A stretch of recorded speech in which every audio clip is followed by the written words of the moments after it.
চলতি আইপিএলে orange cap holder ৯ ম্যাচে বিরাট কোহলির ব্যাটে প্রায় ৬২ গড়ে ৪৩০ রান, সেঞ্চুরি আছে একটা, 50 আছে 2টা, স্ট্রাইক রেট প্রায় ১৫০-এর ঘরে। তারপরও সমালোচনার মুখে বিরাট কোহলি, এমনকি তাকে ছাড়াই বিশ্বকাপের স্কোয়াড দিয়েছে সাবেক ভারতীয় ক্রিকেটার সঞ্জয় মাঞ্জরেকর।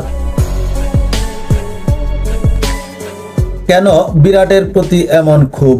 উত্তরটা সহজ, কিন্তু ব্যাপারটা কোহলি ভক্তদের মানা কঠিন।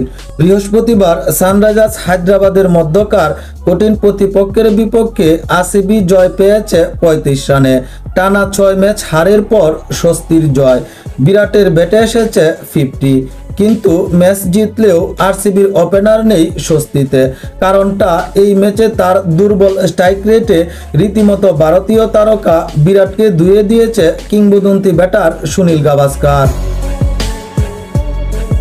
৩৭ বলে 50 করার পর ৪৩ বলে ৫১ রান করে আউট হয়ে যান কোহলি।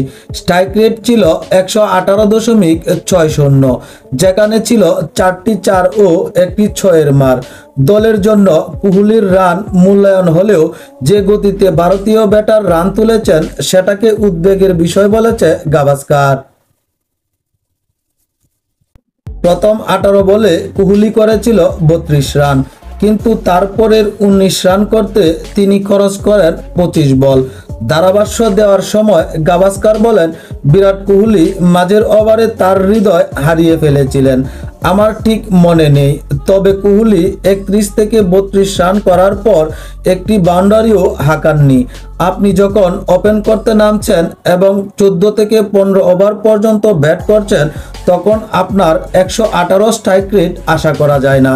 দল আপনার থেকে এমনটা আশা করে না, বরং আরো ভালো কিছু আশা করে।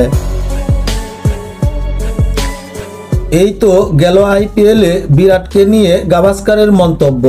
ওইদিকে আরেক সাবেক ভারতীয় ক্রিকেটার সঞ্জয় মাঞ্জরেকর তো সামনের বিশ্বকাপে ভারতের স্কোয়াডে বিরাটকে রাখেনি।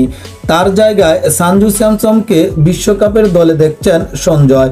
ভারত টি-20 বিশ্বকাপ খেলতে যাবে বিরাটকে ছাড়া, তাও যিনি চলতি আইপিএলের আসরে অরেঞ্জ ক্যাপ হোল্ডার ভাবা যায়।